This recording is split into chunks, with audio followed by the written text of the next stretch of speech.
Hello, I'm Doug, and welcome to the Krewe of Japan podcast, a weekly podcast where we take you on audio journeys through Japanese culture. This time on Krewe of Japan podcast. Sweat from this July heat ain't the only thing that's dropping this summer. No. Starting July 10th, we got weekly audio adventures through Japanese culture dropping right on into your favorite podcast platforms. The crew has been hard at work, burning that midnight oil, putting together a fantastic lineup of guests to explore a wide variety of aspects of Japan and Japanese culture.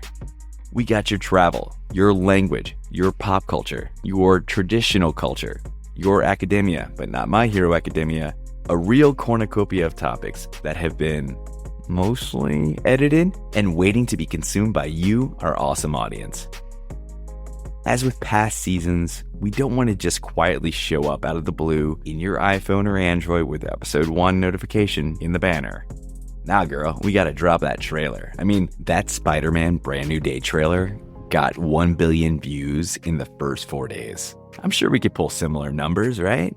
And like any other cinematic trailer, well, granted we don't have cinema or video, but any other trailer, we want to give you a taste of what's to come without actually spoiling the entire meal. So this season will be jam-packed with incredible conversations, like interviewing Kyle Metcalf about interviewing people in Japan until he's fluent. And actually my first video, because it went so well and I had such a great experience meeting the guy, that's kind of what kicked me off.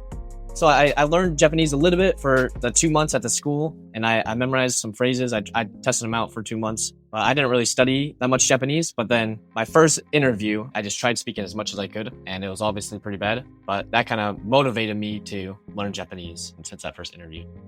Discovering the roles of Japan societies big and small with former president and CEO of the Japan Society, Dr. Joshua Walker.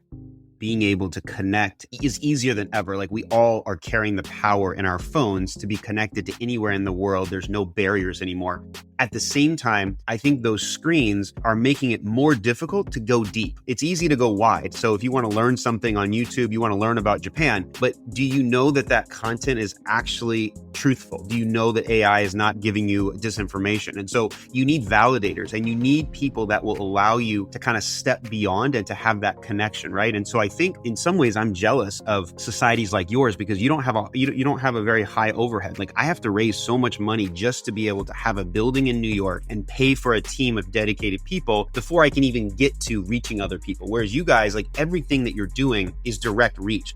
Exploring the intersection of manga and basketball with pro basketball player and entrepreneur Johnny O'Brien III. Learning like where the league came from until now. You know, it used to be a company ball league where they would hire one guy to come over and play and pay him a lot of money, but he was playing on behalf of a company, and everyone else kind of worked for the company. They were actually employees of the company that would go play basketball on their free time. And it got competitive to where the companies would start paying professional athletes to come play for them so they can win the company league. And then to see it go from that to one of the best leagues in the world is really, really amazing. And I think that is a testament to, you know, everyone running the league and just, you know, forward-thinking people to really, you know, make basketball in Japan really, really big. And I think that now, like I said, Jahlil Okafor is there, Stanley Johnson's there. You're going to see more and more guys transition from, you know, the NBA or who played in the NBA or played in Europe to Japan, because truthfully, man, it's such a laid-back league where, like, coaches are cool, teammates are cool, the companies that own the teams are really cool. And then who doesn't want to live in Japan? Debating the benefits of solo travel versus group travel with Ryotaro Sakurai of LifeBridge Company and Umami Travel.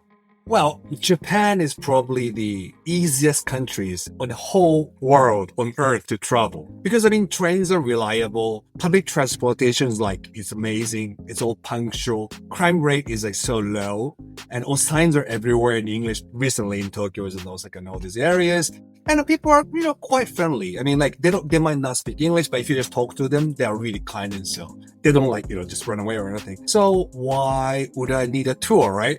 I think there are two totally different things, the group tours and solo traveling. Because it's whether you can experience Japan that most visitors never get to see is something that group tour can do. Because solo travelers, I mean, right now, what you can do is like you said, you can see Instagrams, you can watch Abroad in Japan, Ryotaro in Japan, you can find all these places to see, things to eat. But yet, there are things that you still don't see, especially in Tohoku.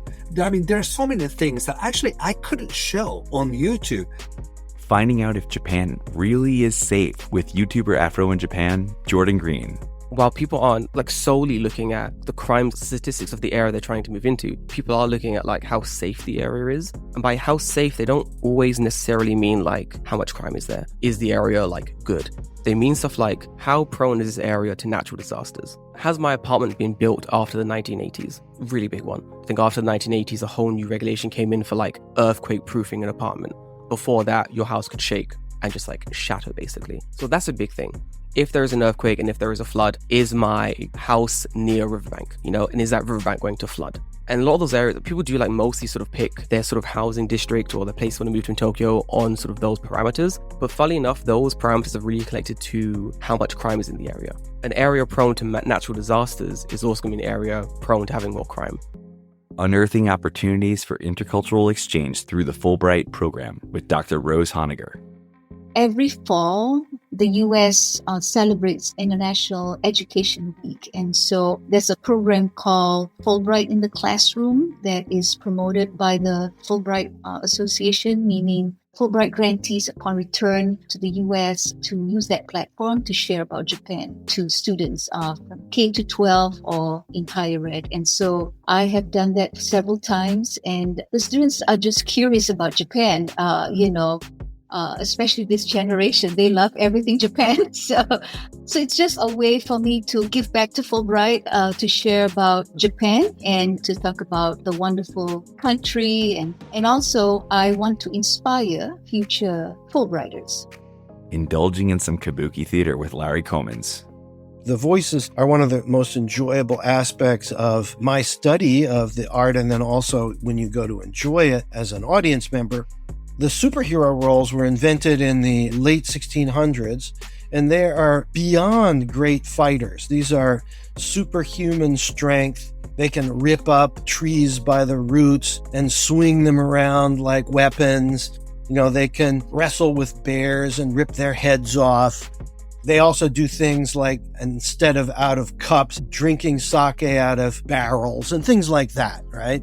So they're truly superhuman, and they try to act in as big a way as they possibly can physically. Their costuming reflects it. And by the early 1700s, they were using that striped makeup. And so the line I'm going to read is, I, Matsuo, that's his name, am escorting this carriage. Let's just see you try to stop it. That would be a feat to brag of. Try and stop me. Come on.